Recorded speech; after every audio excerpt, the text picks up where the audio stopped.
Hey guys, I'm learning TFT. In this video, we're going to go through the process of going to stage 3-2 and predicting our final placement in the game. This was an approach that was suggested by Basso Skills in our coaching sessions, which helps you figure out how strong you are in stage 3 in your mid game, gives you a game plan as far as depending on if you're playing for first, you might want to greed a little bit more, play for upside, or if you feel like you're playing for a top 4 or maybe even for a top 6 or 7 and just avoiding an 8th place, knowing how strong you are and what your expected placements are can help you formulate your game plan when you're going into stage 4. So this is what we're going to do. Just go through a bunch of games, predict a 2 placement range, and see how we did, and then compare what actually happened with our prediction to see what was the gap in our understanding of our situation and our game plan. Before we do that, I do want to talk a little bit about game theory and some of the stuff that's been happening with the Shunga ban.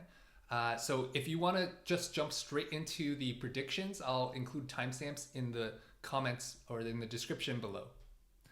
So I'm not going to go into the whole thing about the ban. There's a lot of people that have covered it. Sub-Zero Arc, Frodan have talked about this, but there's one specific nuance in a lot of these conversations that haven't really been highlighted that I want to dive deeper into, which is in some regions, the communication between players to type, hey, I'm going X, Y, or Z comp, and to be able to negotiate or to call a comp basically is not allowed.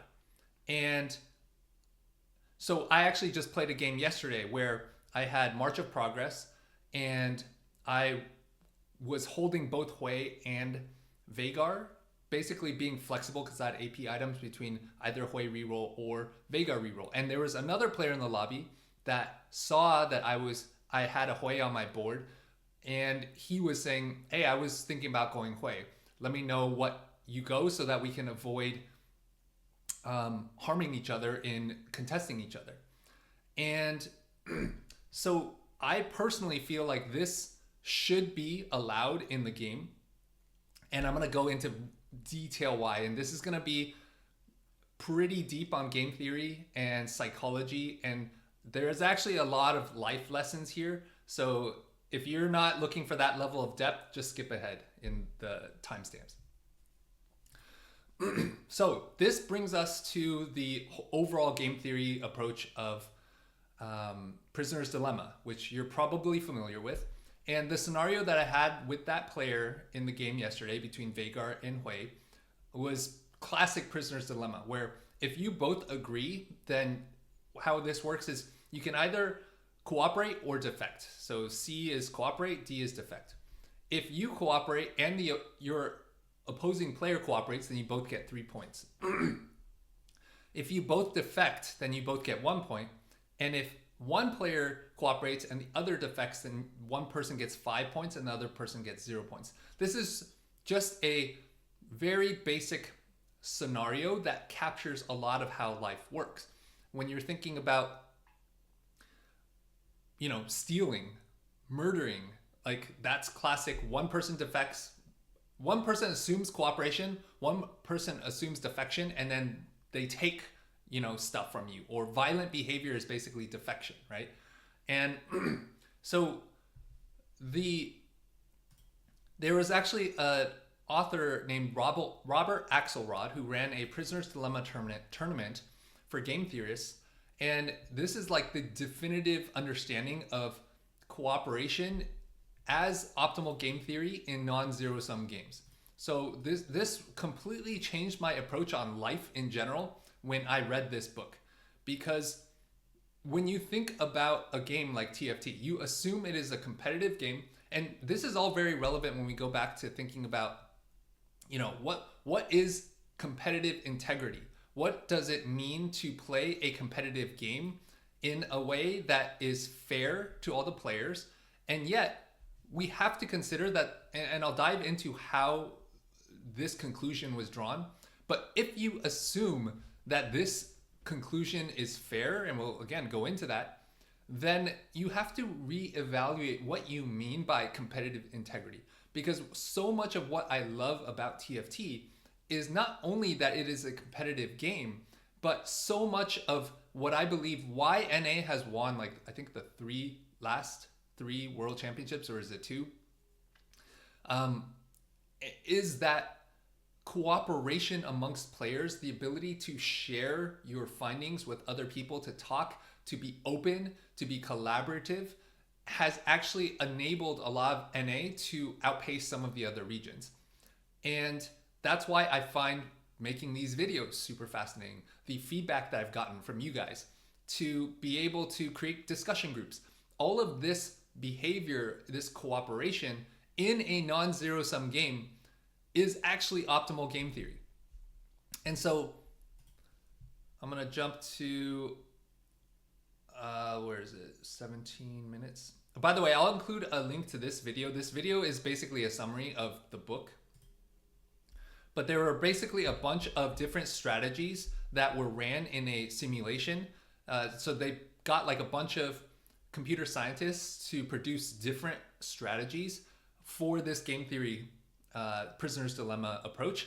And what they found is that tit for tat was the most winning solution. And the way tit for tat works is after cooperating on the first move, so tit for tat always assumes cooperation, it will reciprocate what the other player did on the previous move. So if tit for tat matches up against someone that's always defecting, tit for tat will cooperate first, and then the other person defects, and then tit for tat will defect, this person defects, and everyone defects. So then you just get 1 point over and over and over again. But tit for tat is extremely forgiving. So what tit for tat does is, let's say you have tit for tat cooperates, other person defects, tit for tat defects, but then let's say the other player switches to cooperate, then tit for tat will cooperate, and then they eventually cooperate again. So what tit for tat's saying is, hey, if you want to be friendly with me and you want to work together and cooperate, I will be friendly with you and we can all win. We can all get 3 points instead of 1 point repeatedly, right? And that is the formula for how to win in the long run, especially when you think about a multiplayer game, not just a one-on-one interaction. When you have a large population of players that are engaging in this system, the reason tit for tat works extremely well, and see if I can find an image here. The reason tit for tat works is all you need is a small population of tit for tat players, these green ones in the middle here. And by the way, this book was actually based on evolutionary theory. So if you think about the way animals and humans evolved, like our human evolutionary history was based on violence, like an eye for an eye. The cooperation was actually not a standard strategy in most of evolutionary history. It was always violence. And the reason that humans as a species have risen to the top of the food chain is because we have learned to cooperate, we have learned to communicate. And a big part, by the way, of being able to cooperate is that you need to be able to recognize who you are playing with. And that's why facial recognition, and this has been studied in a lot of evolutionary psychology, humans' ability to recognize faces is an extremely important ingredient in our ability to cooperate. Because if you are unable to recognize who you are playing with and unable to be able to use their past behavior to predict whether you should cooperate or defect, it basically breaks this whole system down. So when you can amongst a population of defectors, assuming all the people in red are unfriendly, all you need is a small population of cooperators, and those cooperators will just accumulate more resources or more points or gold or wins or whatever you want to call it, and then that population slowly grows. And so that's actually a way, and this is broader game theory on like life, because there's so many challenges with the world today, so much divisiveness in the world. When you think about the American elections coming up, just the two-party system is extremely divisive. But the thing that gives me hope is that all you need is a small population of cooperators, and they can do well amongst that group. And then eventually they slowly can convince other people to join and cooperate too, and that can grow over time. And this is also an approach that when I was younger, it was like in my 20s and my teens, I was very distrustful of other people.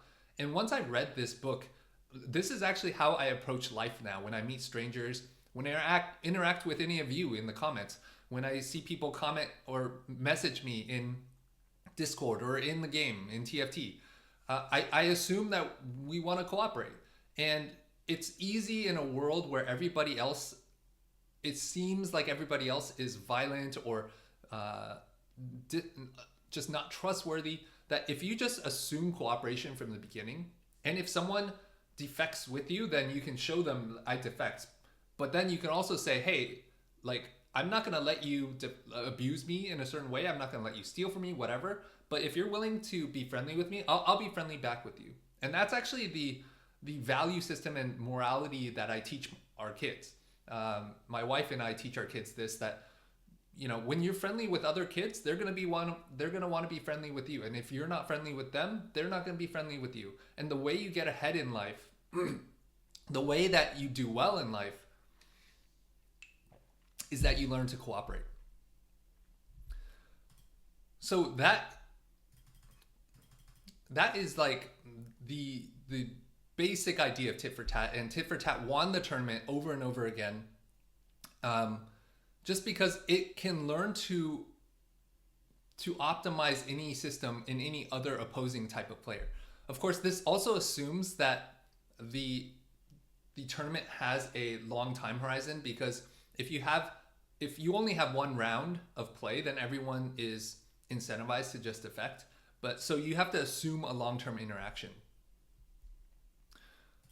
So that is why, going back to this idea of banning being able to communicate, it really, to me, destroys a lot of the spirit of TFT and the game, and why I find TFT so beautiful as a metaphor for life. Because even though this is a competitive game, there is so much opportunity for cooperation. And I find that more important than anything about like winning in this game, I find TFT so fascinating because it is a great metaphor for life. It is a way that you can test your intellect, you can learn in a constantly evolving and changing environment, which is also a metaphor for how fast the world is evolving with AI and technology. And this is something I haven't really talked about here, which is that I believe in the future, AI and technology will create so much excess resources that nobody will have need for poverty again. That energy, food, housing, clothing, all of these problems will be solved by technology. The problem in our future will arise primarily between the class difference between the people that own that technology, the AI technology companies and their owners, and the people that do not own those companies. And fundamentally, whether we as a society go down the path of Don't Look Up, the movie, which was, spoiler alert, skip ahead like a minute if you don't want the movie spoiled, but basically it's where the social elite just say, hey, there's basically a meteor coming to the earth, and everyone, propaganda is just saying like, don't look up, like there's nothing there, like just pretend it's not there. And it's like, well, somebody's gonna like do something about it at some point, right? It's a metaphor for climate change. It's a metaphor for nuclear warfare. It's a metaphor for AI and technology, AI apocalypse, right? If we just avoid thinking about it, looking at it, well, like it'll solve itself. And in the movie, it's like basically at the last second, the comments actually come, and then the people who've been saying like, oh, don't worry about it, they like get on a rocket ship and like peace out of Earth, and then everyone on Earth dies. And I believe that in the future, AI and technology will enable such a utopian opportunity. But the question is, whether the people who control all the power and resources in AI and technology, which one, whether they can even control it, whether AI just like runs off on its own. And two, if they can control it, do they decide to share? Do they decide to cooperate, or do they decide to defect? And my hope is that we as a society, we as a people, as a common human species, can learn to cooperate, to shift our evolutionary history of defecting and the morality of an eye for an eye, to which fundamentally is part of tit for tat. But more importantly, learning to forgive, be clear and communicative to say, I am willing to forgive, and to learn to cooperate with each other. Because that is the way that when we are presented, and I don't think this is that far into the future, by the way. I know a lot of people are talking like, oh, jobs are being replaced by AI and technology, which is happening a ton. I suspect we will hit a point where nobody will need to work within probably 50 years, maybe 20 years, if we can learn to share those resources. And so I find this specific thing about typing and learning to communicate, this small micro situation I played in the game, like, hey, and so what happened in the game was I was holding one Hui, and I had the Hui on my board. I had two Vagars, and on 3-2, I hit Vagar 2 and a pair of Vexes, and I had 5 Mage. So I told the other player, like, hey, I'm going Mage, and he was like, cool, I'll go Hui.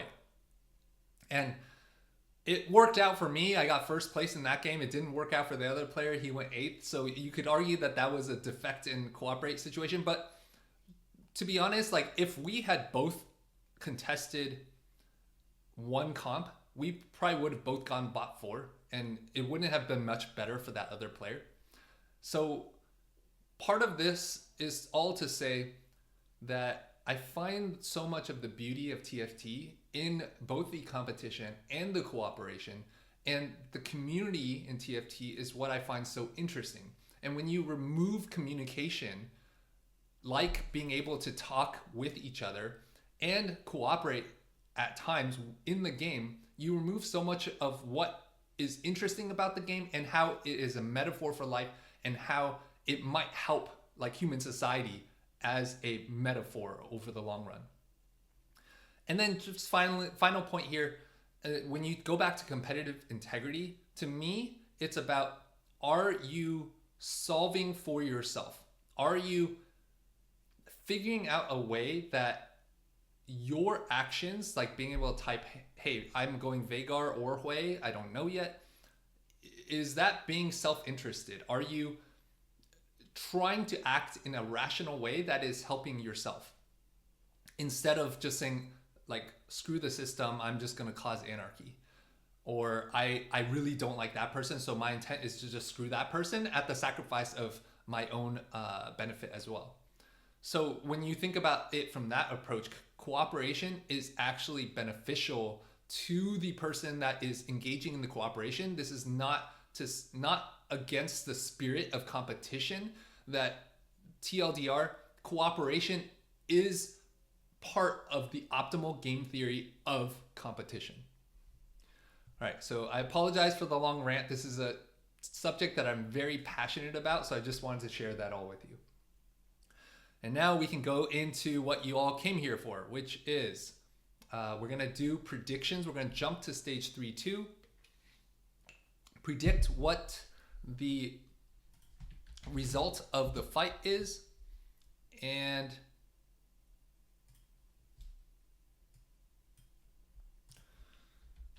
all right, so and then compare the result with what happened and kind of critically think about what happened. Let's see, make sure I have this sound turned off. Okay, perfect. This is 3-2. Let me switch back to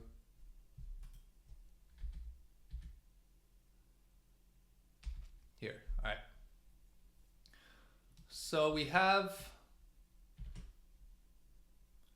Raining Gold with Blossoming Lotus and Witchcraft Emblem, Blue Buff Shiv.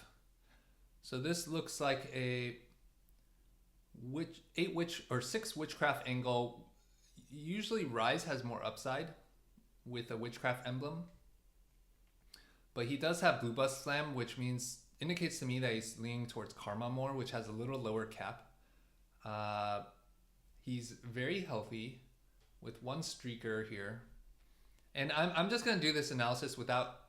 Ideally, you would be looking at the rest of the lobby, seeing how strong they are, what their cap is, whether someone has a higher cap than you do, and that would be able to give you more information to determine what your final placement is.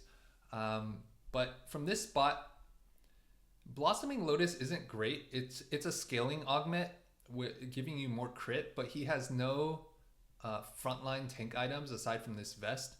So this is more so just giving you the ability to crit without really benefiting from the scaling crit as much, because these fights are probably going to be pretty fast since he doesn't have much tank items. Hopefully he'll be able to build better tank items. So I'm going to predict this is a third or fourth. Game 1, predict 3 to 4. I think the higher upside is if, so I'm gonna say predict average case 3 to 4, high case 1 to 2 if hit another witch emblem, and then I would say low case probably 5 to 6, because this is a pretty good setup. This is if miss and you can still build Rise, just because Rise 2 is going to be better. If miss, Karma or Rise on 4-2 roll down. So that's going to be my prediction. And then let's just jump to the end of the game.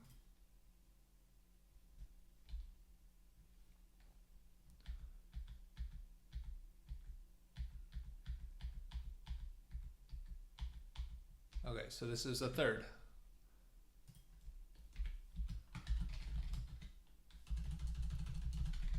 All right, cool. So we got one so far. Correct. 1 for 1. All right, game 2. And by the way, I would suggest that if you want to really get better at this, you could do this exercise on your own too. But if you want to kind of play along with me, I would suggest that you pause the video when I'm making these predictions, so that you can also make the prediction yourself. So right here, I would suggest that you could pause the video, predict a range of 2 placements, and kind of why. So let's see.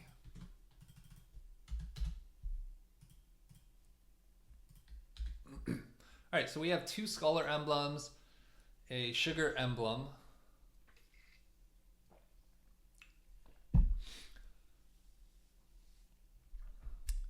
So this with Bard, you could keep Sugar in for a while and probably be able to get some extra resources from like hitting the 7 stacks later. Especially since you have so many items and emblems. This was probably like a spatula or maybe this was like make him cook or something. He does have a lot of extra HP from Tiny Titans, which will give him more time for the Sugar stacks to go. And 6 Scholar has a very high cap. If this is make them cook though, and if other people have emblems too, then the caps of other players should be pretty high as well. Yeah, so if that is the case, the BT Spark here to me indicates he's playing around Gwen. I don't know how good Scholar on Gwen is. Let's see.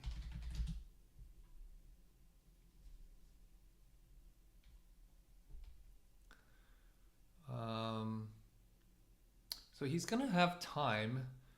This belt and bow wants to be probably Rise items. And all right, let's see how good Scholar emblem on was it, Gwen? Not good. Okay. Normally I would say with 2 Scholar Emblems, this is pretty high cap. I would say because this is probably Make 'em Cook, I'm gonna say this is another 3rd or 4th. So high is if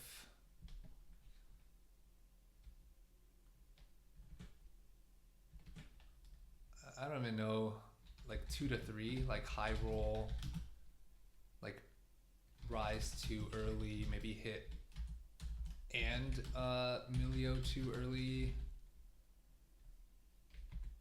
and then low would be 6 to 7, but I'm gonna predict 3 or 4 again. Also, he does, like, this BT is not ideal with these Scholar, so yeah, 3 to 4.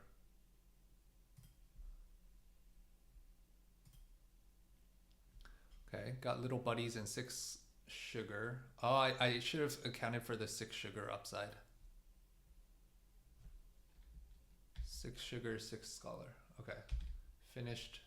Wait, is that battle still going? Oh, finished 4th. Okay, right? Is that 4th? Yeah.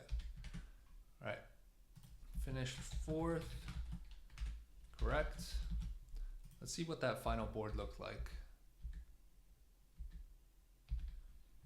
Okay, so we got, yeah, Scholar. Oh, let's see how good, was it Sugar rises? I can't imagine it being that great. Yeah. Okay, so this combo is just not great. He did get to a pretty high Sugar count, but you're playing like Jinx and Soraka, which is not great. I wonder if it would have been better to take these 2 out just to like get a stronger frontline, because with Scholar, your frontline is really important, because your advantage is that mana regen, kind of like Invoker from previous sets. So time is your friend. He does have Little Buddies, so this gives more Little Buddies value. But the fact that he's also not playing around Milio kind of sucks. So that kind of affects his cap scenario as well. Okay, next game.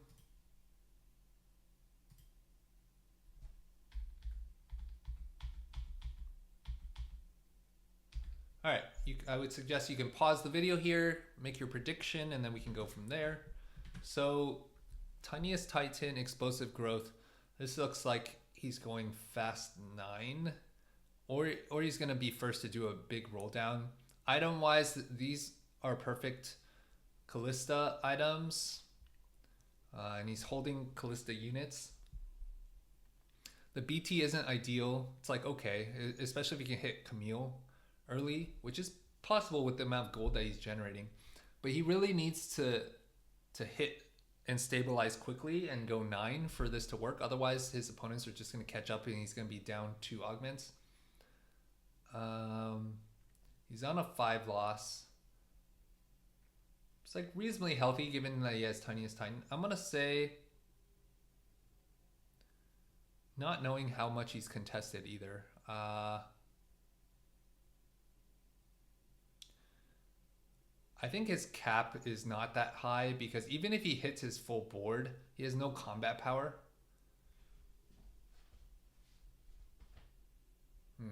And this is like double econ. I don't know what the portal is though. I'm gonna say this is a 4th or 5th.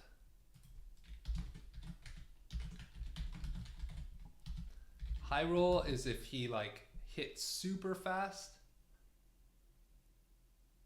I'm gonna say high is 2 to 3.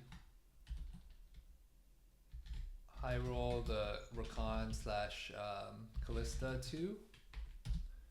And then low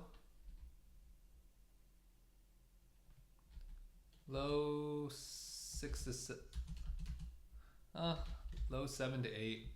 Just low roll. Because if he low rolls like that amount of gold and misses, he's completely screwed. And this is most likely Callista game.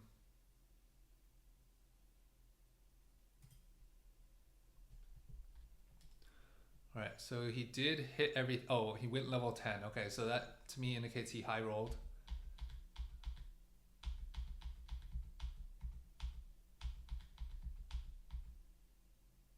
Okay, and that's a third. So incorrect. I want to go back and see how quickly he hit in stage on the 4-2 roll down.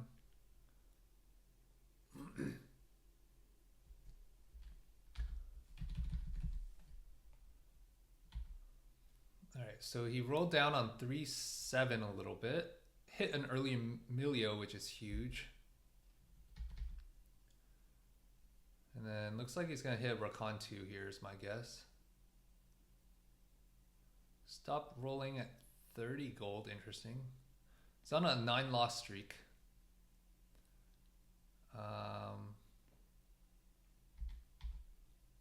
10-loss streak. Wow, is he really not rolling here? That's surprising. Buys Charm, does not roll. He's thinking he's stable against most other boards, okay.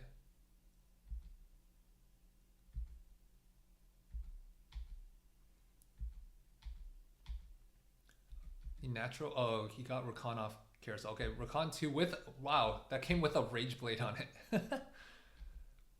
Okay, so that Rakan 2 is what really helps him stabilize to go fast 9. Okay. All right, so the reason for this third is that he Rakan 2 hit Rakan 2 one off carousel without rolling too much, allowing him to go fast 9. And then he was able to go fast 10. Also the hit early Emilio. All right. Next game.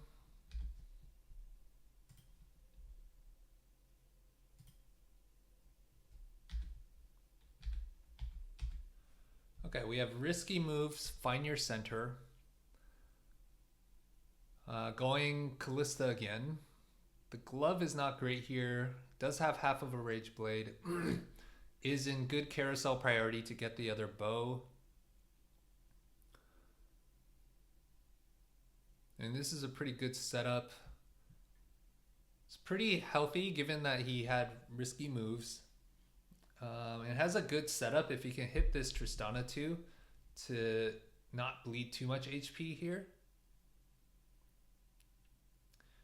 I'm gonna say this has like a second or third.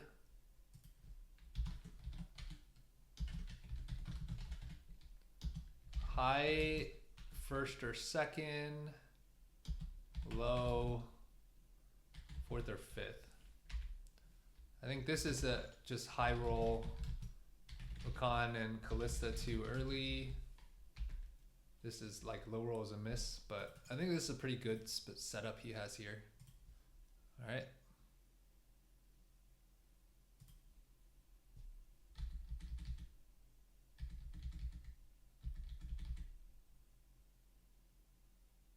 So he hit the whole board. Also hit Xerath too. I haven't really played around Xerath as a cap out. That's something I should definitely do more of. Seems like he likes playing around that. Playing against a Shapeshifter Dragon board and finishes second. All right, good. We got that one right. I want to go back to stage 4 again, see how quickly he hit.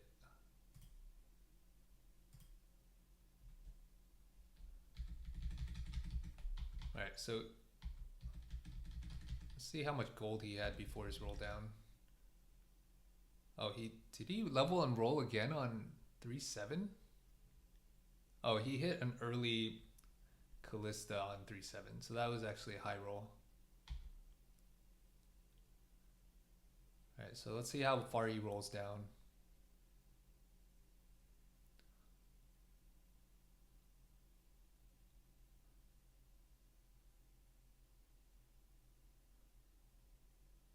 So he hits Rakan 1, Callista 1, has Rakan pair.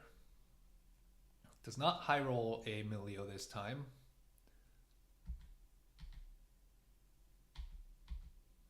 And continues to roll. It's looking for that Rakan 2. Let's see when he hits. Okay, he hits Rakan 2 and 4-3. So that's pretty good. And he's rolling to 0 here. Okay. So he I wouldn't say he high rolled too much, but it was kind of average to high roll a little bit to hit that Rakan 2. All right, let's do one more game and call it a day. Jumping ahead.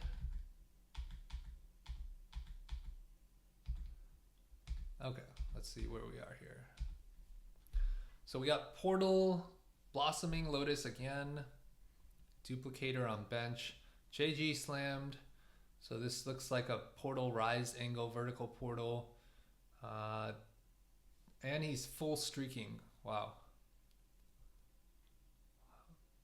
This looks pretty good. The Blossoming Lotus with the JG is not ideal though.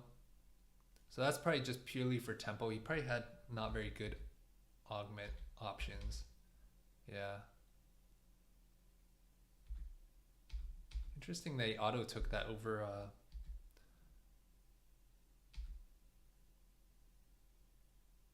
Martyr.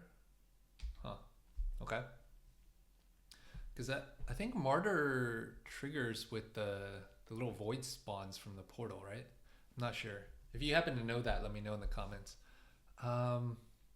Itemization wise, like Sword's not great. He could slam GS, but he wants Shiv here. I mean, it could be Gunblade. The double vest might be okay depending on the lobby. Though you prefer to have something. I assume he hasn't slammed this yet because the lobby's not too AD dependent, and having a little bit, like if this was a cloak or something, that would have been better. It does have the duplicator, which should help if he gets the rise. He does have this Taric here, which is huge as well. So given that he's streaking so much, I would say average is like a 1 to 2 here. I mean, high is basically the same. Low, 3 to 4. Like this spot, I've done a VOD review of Greya playing Portal in the past. Like you could stabilize so easily on level 8 with just Rise 1, and he already has this Taric.